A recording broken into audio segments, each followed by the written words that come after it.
बिस्मिल्लाहिर्रहमानिर्रहीम। आज हम थोड़ा सा जो लास्ट लेक्चर में चीज़ें पढ़ी थी उनको डिस्कस कर लेते हैं और कुछ आप लोगों से भी इसकी डिस्कशन हो जाएगी कि आप लोगों ने इसकी तैयारी किस तरह और कैसे की है। तो आपसे एक गुजारिश भी है कि according to the policy of university कि स्टूडेंट को अपने नेम से आना चाहिए। जिस तरह आपके मोबाइल का वीवो 1901 आ रहा है, तो आपका पूरा नाम क्या है? मोहम्मद सकलैन अब्बास सर। मोहम्मद सकलैन। ठीक है, तो अपने प्रॉपर नेम से इंटर हुआ करें क्लास में ना। ठीक है सर जी, तो थोड़ा सा हम चाह रहे थे कि कुछ चीज़ें आके वो डिस्कस करें, तो उसके लिए मैं आकिब थोड़ा साहब आइडिया को देने के हमने इसको थोड़ा किस तरह पेपर को मतलब अटेम्प्ट करना है, इसकी गाइडलाइन सर हमें, क्योंकि जी 10-15 मतलब डिस्कशन सर जी हो जाए अभी आज। तक जो पेपर का पैटर्न डिसाइड हुआ है वो जी ये सर। था कि उसमें 5 नंबर की ऑब्जेक्टिव्स होगी जी सर। और इसके अलावा 2 लॉन्ग क्वेश्चन होंगे, 7.5 जी सर। नंबर का एक होगा, यानी 15 नंबर के 2 लॉन्ग क्वेश्चन आएंगे और 2 ठीक शॉर्ट है सर। क्वेश्चन होंगे 5 नंबर के, 3 और 2 में उनको डिवाइड करेंगे। तो ठीक है सर। ये ये आपका जो एक पेपर का पैटर्न है, उसमें जो हमने फर्स्ट पहले 7 लेक्चर हैं हमारे, उसी में से होगा। ठीक है, तो उसमें आप कोशिश करेंगे कि चीज़ें जो क्लियर हैं या अनक्लियर हैं उनको अच्छे तरीके से देख लें। ठीक है सर। जी, तो अब हम ये चाह रहे थे कि थोड़ा सा कि आकिब से हम पूछते हैं कि उसने जो प्रीवियस लेक्चर थे उस किस तरह तैयार किए हुए हैं ना। जी आखिर आप बताने लगे थे second order equation in one independent variable, तो second order linear partial differential equation in one dependent variable, उसको आप थोड़ा सा एक्सप्लेन करें। जी सर। सर सेकंड ऑर्डर की बात करते हैं तो उसमें यही है कि हाईएस्ट डेरिवेटिव जो होगा उसमें उसकी पावर 2 होगी और सेकंड ऑर्डर इक्वेशंस इन वन इंडिपेंडेंट वेरिएबल, तो उसमें एक वेरिएबल इंडिपेंडेंट होगा, तो वो ओडीज की बात अगर करते हैं तो वो उसमें भी होता है। और अगर लीनियर चेक करते हैं तो उसमें ये है कि कोई ऐसा फंक्शन ना हो जो कि एक्सपोनेंशियल हो या टेंजेंशियल वगैरह हो, और उसमें ये अगर प्रॉपर डेफिनेशन देखते हैं तो उसकी ये है कि the general linear second order partial differential equation in one dependent variable u अच्छा, में। इसमें आपके पास जो डिपेंडेंट वेरिएबल है वो u है और इंडिपेंडेंट वेरिएबल क्या है? सर इसमें हमारे पास u एक अननोन डिपेंडेंट वेरिएबल है और इसमें हमारे पास x जो है ना वो हमारे पास इंडिपेंडेंट वेरिएबल है। और जी ये इस इक्वेशन के अंदर हम एक जनरल फॉर्म होती है इसकी, जिसमें अगर हम कोफिशिएंट ए आई जे एक है हमारे पास कोफिशिएंट और उसके अलावा कोई बी आई है, तो ये जनरल फॉर्म जो है ना ये 4th लाइन के अंदर डिस्क्राइब किया हुआ है इसको कि कैसे लिखते हैं। तो उसमें ये है कि a i j where i and j start from 1 to n, और सम समीशन अप्लाई किया हुआ है इसमें, सम किया हुआ है उसको, और you of x I and xj, where u of xi and xj denotes the partial derivatives of xi, uh, some variable xi and some variable xj, जो कि जर्नल है या जर्नल फॉर्म में लिखे हुए हैं उसको, plus summation i from 1 to n bi u i और u of xi plus f of u plus g। तो इस फॉर्म की कोई भी अगर हमें पीडी मिलती है तो वो लीनियर भी होगी और second order partial differential equation भी होगी, in which we assume that aij is equal to aji। मतलब इधर सिमेट्रिसिटी भी एग्जिस्ट करती है और aij bi f and g जो कि इक्वेशन 4 के अंदर है, ये रियल वैल्यूड फंक्शन है और जिसकी रेंज हमेशा कोई रियल नंबर आएगा और define in same region of space. तो हमारे पास कोई स्पेस है nth ऑर्डर, तो उसके लिए ये जो इक्वेशन थी वो वैलिड है। और अगर आप चेक करते हैं कि सेकंड ऑर्डर इक्वेशन इन 2 इंडिपेंडेंट वेरिएबल्स, पहले हमने बात की थी एक इंडिपेंडेंट वेरिएबल, लेकिन अगर दो अगर हमारे पास इंडिपेंडेंट वेरिएबल हो जाए तो फिर इस इक्वेशन को किस तरह से डिफाइन करेंगे। और इसके लिए ये एक प्रॉपर हम रीडिंग करते हैं, उसके बाद देखते हैं इसको। Second order equations in dependent variable u and independent variable x and y can be put in the form of a u of xx plus b u of xy plus c u of yy plus d u of x plus e u of y plus f of u is equal to g। तो ये उसकी एक proper general form होती है जिससे हम इसको लिख सकते हैं। और इसमें x और y जो है u ऑफ एक्सेस की बात करते हैं, अगर फर्स्ट टर्म है इस इक्वेशन की तो वो डबल डेरिवेटिव को शो कर रही है इसके कि u is the unknown dependent function, और इसको दो दफा अगर डेरिवेटिव लेंगे तो u ऑफ एक्स आ जाएगा। तो फिफ्थ लाइन में अगर हम पढ़ते हैं तो where the coefficients are function of x and y and do not vanish simultaneously, so we shall assume that the function u and the coefficients are twice continuously differentiable in some domain R2। तो अच्छा, ये जो हम R2 की बात कर रहे हैं इसे क्या मुराद लेते हैं हम?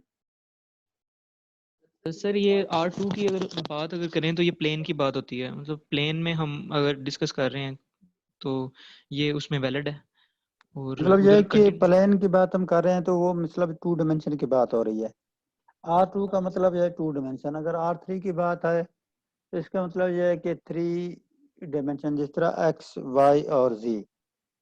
यानी कि इन अगर हम स्पेस किसी स्पेस भी एक हमारे पास यानी कि उसमें आ जाता है ना प्लेन के साथ, तो जी जी उसमें यानी कि 3D अगर किसी चीज को हम अज्यूम करना चाह रहे हैं तो वो जो हमारी स्पेस होगी वो 3D होगी, 3 डायमेंशनल जी स्पेस सर होगी, जिसमें जी x, सर y, z उसके वेरिएबल होंगे। और प्योर में तो हम इस n डायमेंशन भी बाद पर वो कर लेते हैं ना, यानी कि अक्लेडियन R। की सर। जी जी जी। अच्छा, तो इसमें जो क्लासिफिकेशन है जी, कंटिन्यू करें आके।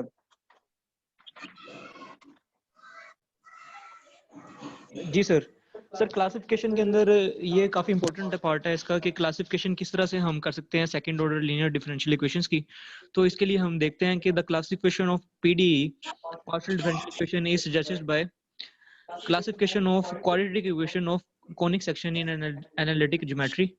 तो अगर हम हमारे पास एक unknown second order linear differential equation है, तो उसको हमने देखना है कि ये हाइपरबोला बनती है या पैराबोला बनती है या एलिप्स बनती है। तो उसके लिए एक रूल है, तो उससे चेक करेंगे। मतलब हमें पता है कि ये लाइन 4 में हमारे पास एक जनरल फॉर्म है किसकी, पीडीई की, जो कि सेकंड ऑर्डर है।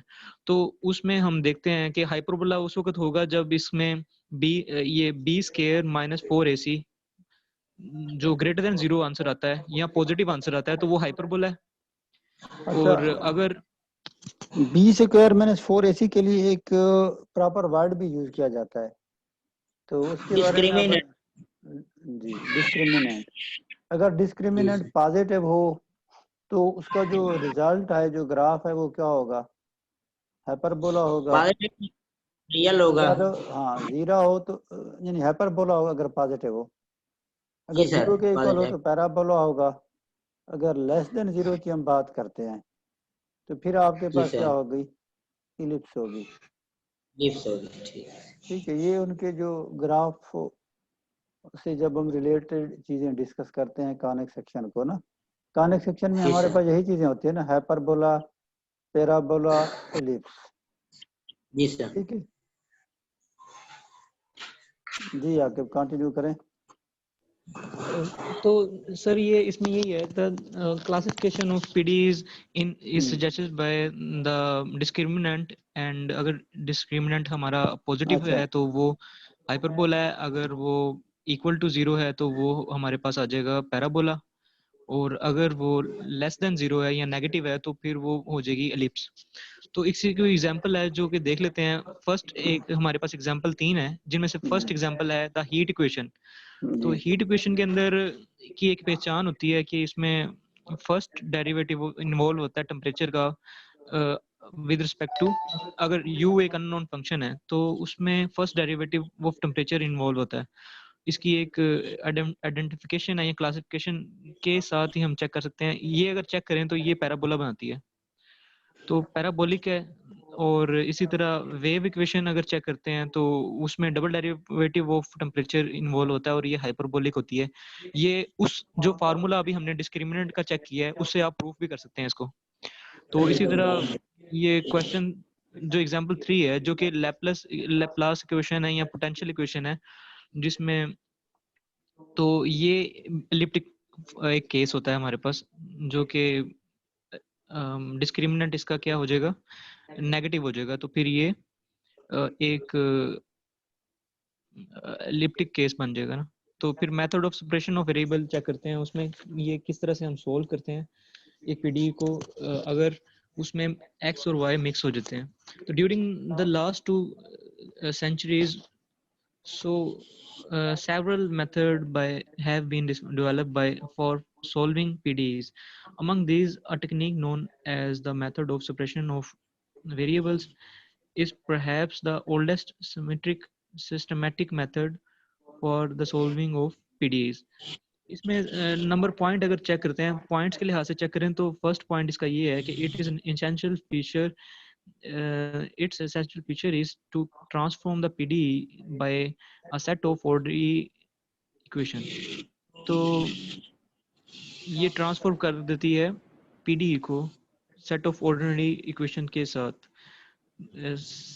सेकंड जो इसका है वो the required solution of PDE is then exposed as a product of u of x y, where we can separate them in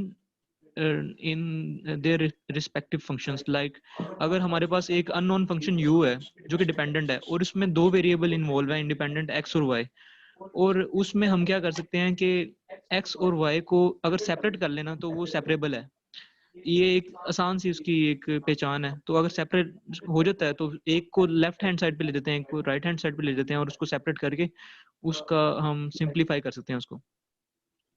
तो और द सम ऑफ, अगर सम की फॉर्म में आ सकती है, प्रोडक्ट में भी आ सकता है, where u of x and y of x are function of x and y respectively.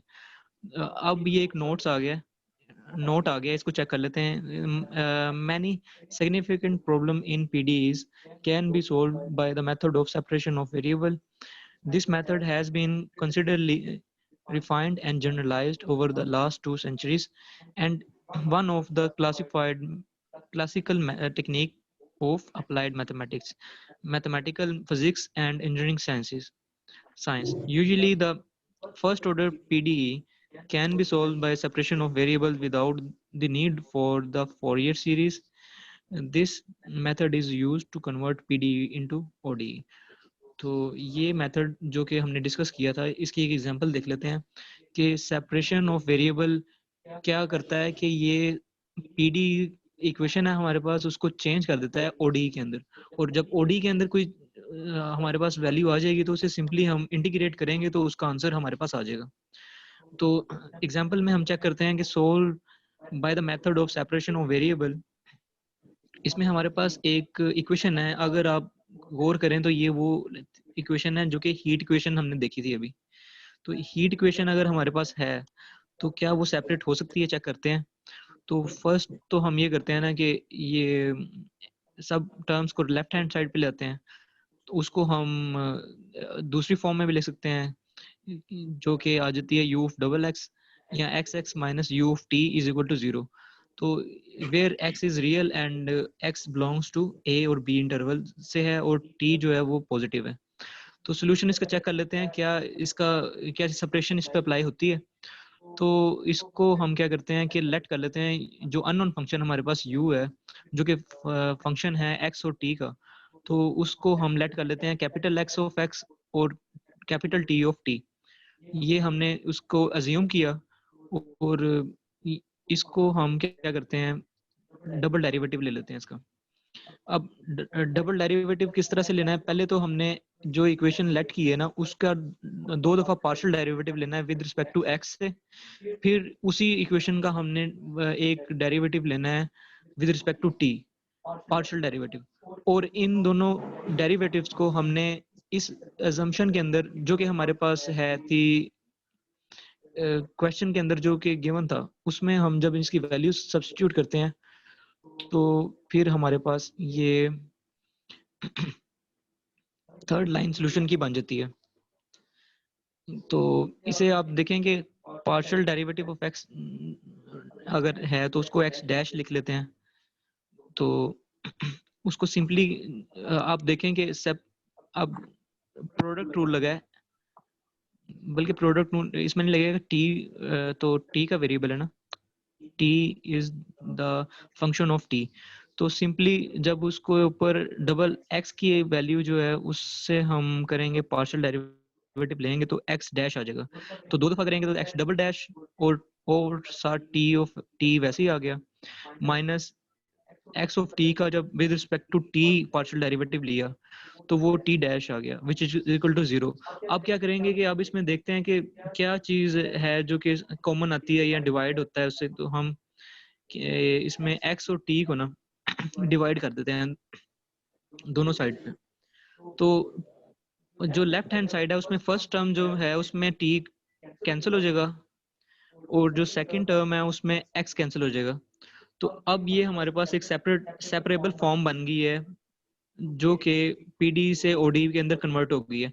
अब सेकंड टर्म को हम राइट हैंड साइड पे अगर ले आए तो ये सेपरेबल फॉर्म बन गई PD की OD के आपके अंदर। अब सर इसे जी ये ऊपर जो आपने किया ना let u is equal to, ऊपर थोड़ा करें ना, let u is equal to u x t और is equal to x x t t, इसकी थोड़ी कंफ्यूजन हो रही थी। ये सर मैं ना आपको ना ये मेरा वीडियो चेक करें, उसमें मैं आपको ना हाथ से सोल्व करके दिखाता हूँ, ठीक है। अच्छा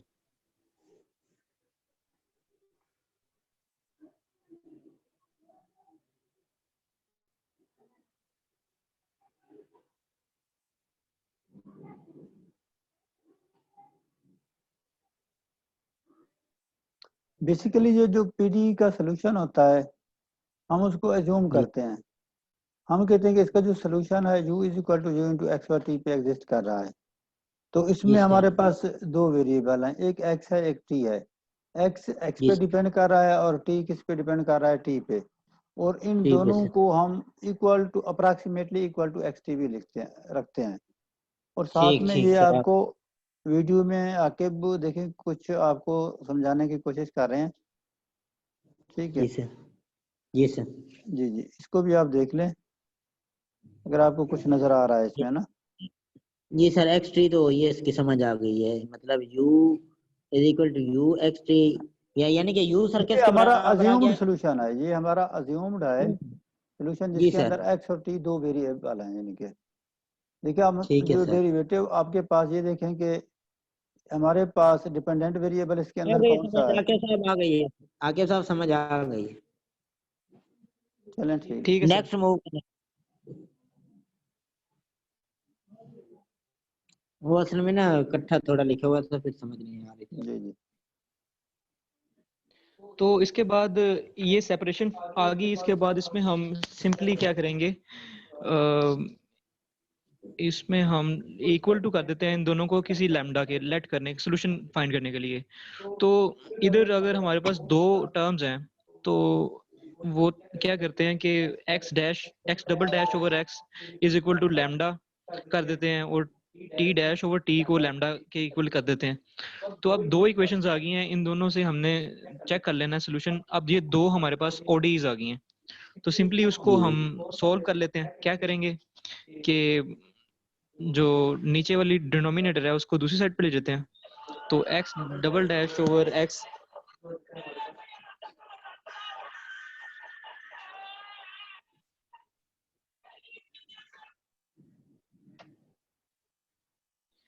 तो ये क्या किया हमने, यहाँ से कंफ्यूजन है सकलेन साहब? हाँ, ये जो आप उधर ले गए हो ना, इसको लेट किया है लैम्डा के बराबर। जी जी, T ये प्राइम आपके पास दो अलग अलग फॉर्म में बन गया है ना। एक आपके पास क्या है जी, एक्स वाले वेरिएबल हैं, दूसरे टी वाले हैं ना। इन दोनों का जी जो सर, हम अज्यूम कर रहे हैं कि ये दोनों हमारे पास किसके बराबर हैं, लैम्डा के लैम्डा के बराबर हैं। बराबर। लैम्डा हमारे पास क्या होता है, सेपरेशन कांस्टेंट होता है। ठीक है, जी मतलब सर, ये है कि x double prime over x is equal to lambda, t prime over t is equal to lambda. जी ठीक सर, है, तो लैम्डा जी इसमें क्या सर, होता है, बेसिकली सेपरेशन कांस्टेंट होता है। जी सर, तो इससे हमारे पास क्या हो जाएंगी, दो ऑर्डिनरी डिफरेंशियल इक्वेशंस बन जाएंगी। एक विद रिस्पेक्ट टू एक्स होगी और दूसरी विद रिस्पेक्ट टू टी होगी। टी होगी। इसमें आप देखें जी तो ये हमारे पास विद रिस्पेक्ट टू एक एक्स एक डिफरेंशियल इक्वेशन है और ये दूसरी हमारी विद रिस्पेक्ट टू टी है। तो यस, जब हम इसका सोल्यूशन फाइंड करेंगे तो हम क्या करेंगे, इंटीग्रेशन लेंगे, ठीक है, विद रिस्पेक्ट टू टी वाले की। ये बेसिकली जी हमारे सर, पास क्या आ जाएगा, इसकी और दोनों तरफ इंटीग्रेशन अप्लाई कर रहे हैं ना। तो लैम्डा तो जी हमारे सर, पास कांस्टेंट है, लिहाजा डी टी। जी सर, तो यहाँ पे अगर हम इसकी इंटीग्रेशन लेते हैं टी प्राइम ओवर टी, तो ये इंटीग्रेशन का एक जी हमारे पास फार्मूला होता है जो इक्वल टू किसके बराबर आएगा, टी के। और दूसरी साइड पे हम ठीक। उसकी जो वैल्यू है हमारे पास, इंटेग्रल डी टी जो है वो किसके इक्वल आएगा, इसको थोड़ा सा ए ई एक्सप्लेन लैम्डा करें। टी जी जी एक्सप्लेन करें आके साहब इसको थोड़ा सा। जी, आके जी, इसको ये वीडियो चेक करें, मैं इसको एक्सप्लेन करता हूँ आपको।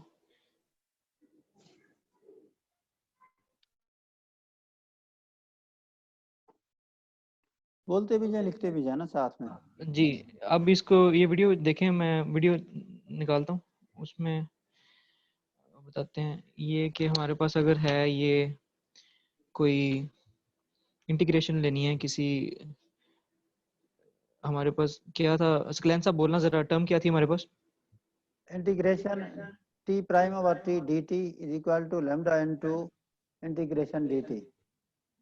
जी सर, इंटीग्रेशन ऑफ, ये मैं देखता हूँ एक दफ़ा इसको। ये है इंटीग्रेशन ऑफ ये d t is equal to lambda और लैम्डा डी टी।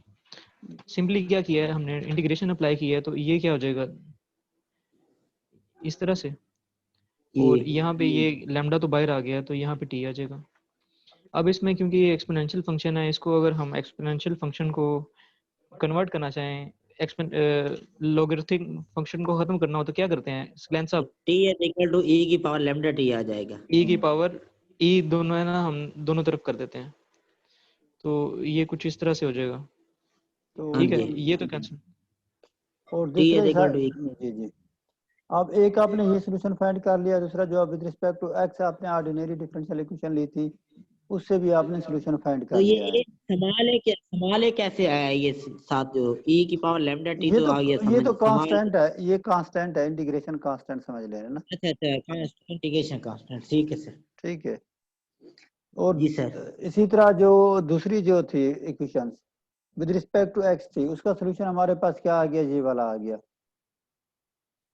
वो आपके पास सिंपल ऑर्डिनरी डिफरेंशियल इक्वेशन है ना। जी सर, तो उसके आप जब रूट फाइंड कर लेते हैं तो इस फॉर्म में आपके पास रिजल्ट आ जाता है। और ये दोनों होमोजेनियस बेसिकली डिफरेंशियल इक्वेशन बन गई है ना। तो होमोजेनियस, एक होमोजेनियस है और एक दूसरे फॉर्म में है ना। ये जी आपके सर। पास उसका रिजल्ट है। जी आगे आगे कहा, फिर इसका सोल्यूशन आप एक्सप्लेन करें। आगे साहब, ये एक्स वाला जो है ना, x is equal to a e की power lambda x square root, जी ये जी थोड़ा सर, सा जी जी ओके सर। तो अब चेक करते हैं दूसरा जो था हमारे पास टर्म थी, वो हमने लेट किया था कि x double prime over x is equal to lambda हमने कहा था। तो पहले अगर हम इसका डेरिवेटिव लें, इंटीग्रेशन इसको करें विद रिस्पेक्ट टू x के आप साथ। इसको राइट साइड पे ले आए ना, पहले इसको वो कर लेना। तो ये हमारे पास बेसिकली जो इसके रूट्स बनेंगे वो क्या बनेंगे, D square minus lambda is equal to 0, D is equal to plus minus lambda, ऐसे हो जाएगा ना। डी स्क्वायर आपके पास बराबर हो जाएगा किसी इसके लेमडा के, और डी इसके इक्वल हो जाएगा lambda plus minus lambda under root के, डी में कन्वर्ट करते होते हैं ना। जी सर। तो फिर ये आपका उसका जो सोल्यूशन है वो क्या बन जाएगा, x इज इक्वल टू आ जाएगा a e lambda x plus b e minus lambda x.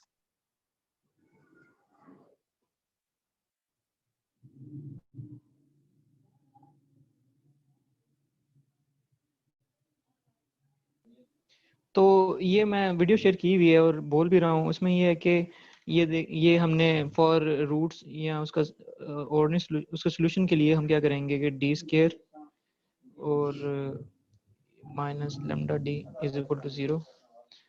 तो ये चेक करें, उसका लेंथ सब समझ आ रही है? ये इसको डी किया है x डबल प्राइम और x को।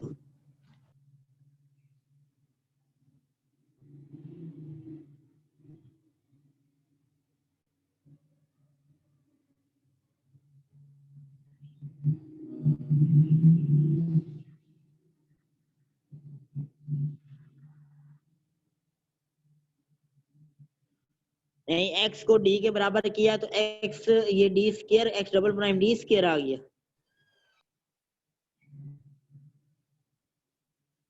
आगे इसमें साहब, हमने ये जी x को d के बराबर किया है आपने। x को मैंने d के इक्वल रखा ताकि रूट्स निकल आए ऊपर की। अब ऊपर हमारे पास क्या था, x double prime over x is equal to lambda है हमारे पास, जी ठीक है ना। जी इसको अगर हम सिंपलीफाई करें तो x double prime is equal to lambda x आ गया। जी यहाँ तक क्लियर है? जी अब इसको क्लियर हमने है। लेट कर, इसको क्या किया, सिंपलीफाई करने के लिए हमने x double prime minus lambda x is equal to 0 कर लिया। अच्छा, ठीक है सर। तो हाँ इसमें ये हम d क्या करते स्क्वायर आ हैं गया।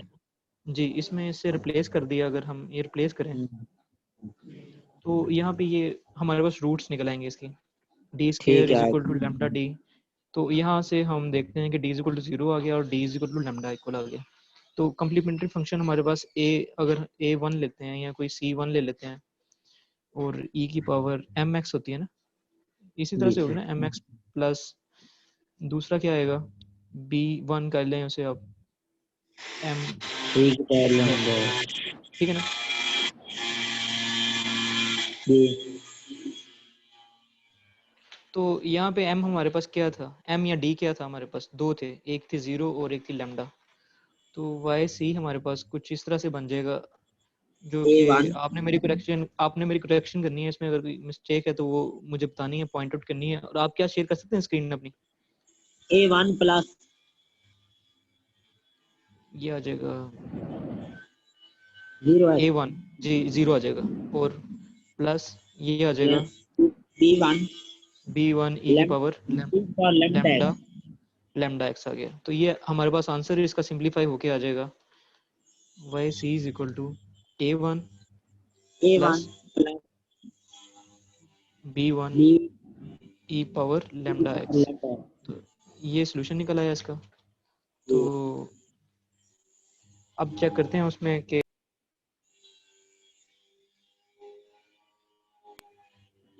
अब जो लेक्चर के अंदर सोल्यूशन है ना वो यही है ना।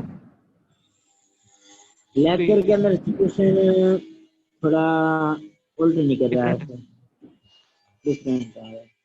ठीक है। वो अब आप शेयर करें पॉइंट के ये सोल्यूशन इस तरह से कैसे निकला है। यहाँ ये देखें कि कहाँ पे मिस्टेक हुई है हमारे से। जी आप ऐसा करें ना, आप अपनी स्क्रीन शेयर करें और ये इसका सोल्यूशन निकाल के दिखाएं। स्क्रीन जी इसको मैंने हल नहीं किया ना, मैं सर आपका वो सॉल्यूशन देख रहा था। ठीक है, लेकिन हम डिस्कशन करेंगे ना इस पे, देखते हैं कि ये जो है ये आंसर वेरीफाई होता है या नहीं होता। ए ई की पावर लैम्डा एक्स के रूट प्लस, इसका मतलब है जो सॉल्यूशन हमारे पास आना चाहिए वो डी का प्लस माइनस लैम्डा एक्स आना चाहिए, लैम्डा स्क्वायर जी रूट सर, आना चाहिए। जी सर, ये आना चाहिए हमारे पास। और वो एक आपको एक प्रोसीजर बताया या मेथड बताया कि किस तरह से इसको सॉल्व किया जा सकता है, तो हाँ ये ठीक है ना। तो इसके बाद अब देखें कि ये जो एक्स और वाई हमने निकाले हैं अभी, ये हम जी, सब्स्टिट्यूट कर देते हैं उनके अंदर जो कि हमारे पास एक फंक्शन था चलो वो निकालेंगे, जो, आगे मूव करें मरीज। ठीक है। ये अब देखें कि इसमें ए बी सी जो है वो क्या है, इंटीग्रेशन कांस्टेंट है। तो ये हमने सिंपली क्या किया, सेपरेशन वेरिएबल का मेथड यूज करके एक पीडी को पहले ओडी के अंदर चेंज किया, और फिर उस ओडी को हमने किसी लैम्डा के अननोन लैम्डा के इक्वल कर दिया, और फिर उससे जी हमने क्या किया कि इस ओडीज को दोनों को सोल्व किया, और उस दोनों ओडीज को जो हमारे पास गिवन आंसर जो क्वेश्चन था उसमें हमने पुट किया और हमारे पास वैल्यू आ गई। जी, तो अब हमारे पास है दूसरी एक एग्जांपल है जिसमें आप देखें कि नहीं ये सर अगर देखे ना, जो एक्स टी और टी की वैल्यू हमने पुट की है कि ई की power lambda square root x plus b की power minus lambda square root is multiply e की पावर लैम्डा टी, ये ई की पावर लैम्डा टी दोनों में कॉमन कैसे आता है? ई की पावर लैम्डा टी टी, ई की पावर लैम्डा टी, कॉमन तो नहीं आ रहा ना वो, अच्छा ए को मल्टीप्लाई कर दिए अंदर, ठीक आ गया समझ से। आकिब साहब आगे चलें, इसकी समझ आ गई है। ये नसरुल्लाह साहब और साजिद साहब नहीं आ रहे थे। और अब दूसरी एग्जांपल देखते हैं स्कलैन साहब। ये है कि हमने एक अच्छा चेक साहब, करना है कि, जी सर, ये नसरुल्लाह साहब को बताया था कि सर के लेक्चर हो रहा है या साजिद साहब? मैंने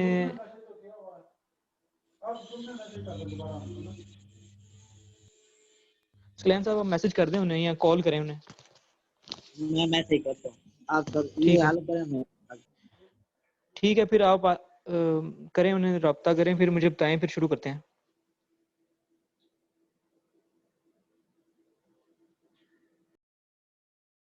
उतनी देर इसको मैं देखता हूँ, और जब आप आ जाएं तो मुझे इन्फॉर्म करना, फिर हम स्टार्ट कर देंगे इसको।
ऐसा है कि हमारे पास इस सेशन का टाइम बहुत कम रह गया, 3-4 मिनट्स रह गए हैं।